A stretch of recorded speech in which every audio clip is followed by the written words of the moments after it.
एक दफा एक घना जंगल था और उस जंगल में एक बारहसिंगा रहता था। वो था तो ताकतवर लेकिन बहुत ही ज्यादा बेवकूफ था। वो आए रोज कोई ना कोई बेवकूफी करता ही रहता था और वो काले रंग का था। और एक दिन वो जंगल में खड़ा होता है और उस जंगल के जानवर जो कि उसके दोस्त होते हैं वो उसे मजाक कर रहे होते हैं। तो उन जानवरों में से एक भालू बोलता है, अरे ओ कालिए, यहाँ पर तुम क्या कर रहे हो? चले जाओ यहाँ से, हमारी नजरों से दूर हो जाओ। तो भालू की ये बात सुनकर बारहसिंगा कहने लगा, अरे ये तुम कैसी बातें कर रहे हो? मैं तुम्हारा दोस्त हूँ और अपने दोस्त से तुम ऐसे कैसे बातें कर सकते हो? तुम सब मुझसे ऐसे ही बात करते हो। और बारहसिंगा की ये बात सुनकर भालू कहने लगा, अरे कौन दोस्त? हम लोग तुम्हारे कोई दोस्त वोस्त नहीं है, चले जाओ यहाँ से। तुम कितने बदसूरत और काले हो, तुमने अपने आप को कभी देखा है? और बारहसिंगा वहाँ से चला जाता है और एक कुत्ता कहने लगता है, हाँ यार आज तो मजा ही आ गया है। और सारे जानवर आपस में खेलने लग जाते हैं। और बारहसिंगा चलता चलता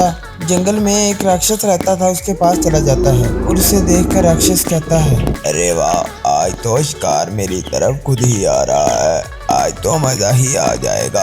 अरे खा जाओ मुझे नहीं रहना जिंदा, बल्कि मेरे दोस्तों को भी खा जाओ। और वो राक्षस कहता है, अरे क्या कहे जा रहे हो तुम? कौन हो तुम? तो बारहसिंगा के दिमाग में कोई बात आती है और वो कहता है, अरे तुम्हें भोजन चाहिए तो मेरे पास बहुत ही ज्यादा भोजन है। तो बारहसिंगा की ये बात सुनकर वो राक्षस कहने लगा, अरे कौन हो तुम और कहाँ है भोजन? तो बारहसिंगा कहने लगा, मेरे सारे दोस्त मुझे बहुत ही ज्यादा तंग करते हैं, मुझे मजाक करते हैं, तुम मेरे साथ चलो और उन्हें एक एक करके खा जाओ, वो बहुत ही ज्यादा हैं और तुम्हें और किसी की शिकार करने की जरूरत भी नहीं पड़ेगी। और ये सुनकर राक्षस बहुत ही ज्यादा हैरान होता है और कहता है, चलो मेरे साथ। और बारहसिंगा कहता है, आज नहीं, आज मैं सब कुछ देखकर तुम्हें बताऊंगा, सुबह तुम मेरे साथ चलना। और वो वहाँ से चला जाता है और जब वो अपनी गार में आता है तो उसकी पत्नी को पता चलता है और उस पर बहुत ही ज्यादा गुस्सा होती है। और बारहसिंगा कहता है, तुम चुप करो, इन लोगों ने मेरी बहुत ही ज्यादा बेइज्जती की है, अब मैं इनसे बदला लेकर रहूंगा।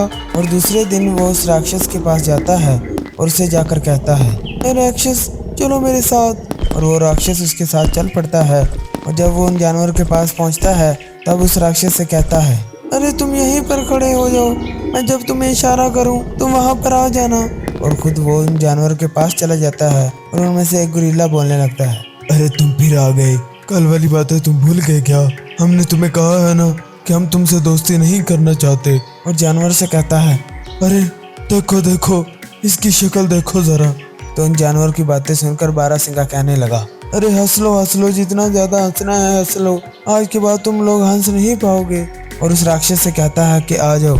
और वो वहाँ पर आ जाता है और उस राक्षस को देखकर सारे जानवर डर जाते हैं। और उनमें से एक बारहसिंगा से कहता है, अरे हम लोग तो तुमसे मजाक करते थे और तुमने अपने लोगों को छोड़कर दुश्मन के साथ हाथ मिला लिया है, ये तुम अच्छा नहीं कर रहे। वो राक्षस जल्दी से उन जानवर पर हमला कर देता है और उन्हें मार देता है। और बारहसिंगा से कहता है, अरे वाह, आज तो बहुत ही ज्यादा मजा आ गया, तुम्हारा बहुत ही ज्यादा शुक्रिया। आज से तुम इस जंगल में अपनी मर्जी से रह सकते हो, आज से तुम्हें कोई भी खतरा नहीं है और मैं तुम्हारे घर में से किसी को भी नहीं खाऊंगा। और दूसरे दिन बारहसिंगा बेफिक्र होकर दूसरे जंगल में चला जाता है और पीछे से वो राक्षस उसकी पत्नी पर हमला कर देता है और उसे मार देता है। और जब बारहसिंगा वापस आता है और उसे बहुत ही ज्यादा गुस्सा आता है और वो सीधा उस राक्षस के पास जाता है और उसे कहता है, अरे ओ राक्षस, तुमने ये अच्छा नहीं किया, तुमने मुझसे वादा किया था तुम मुझे और मेरे खानदान वालों को कुछ नहीं कहोगे। तो उसकी ये बात सुनकर वो राक्षस कहने लगा, अरे वो कल की बात थी और कल गुजर गया और मेरा जो भी दिल करेगा मैं वही करूँगा, मुझे रोकने वाला कोई भी नहीं है। और वो जल्दी से उस बारहसिंगा पर भी हमला कर देता है और उसे मार देता है। तो बच्चों, हमने इस कहानी से क्या सीखा कि चाहे कुछ भी हो जाए अपने दुश्मन के साथ मिलकर अपनों पर वार नहीं करना चाहिए।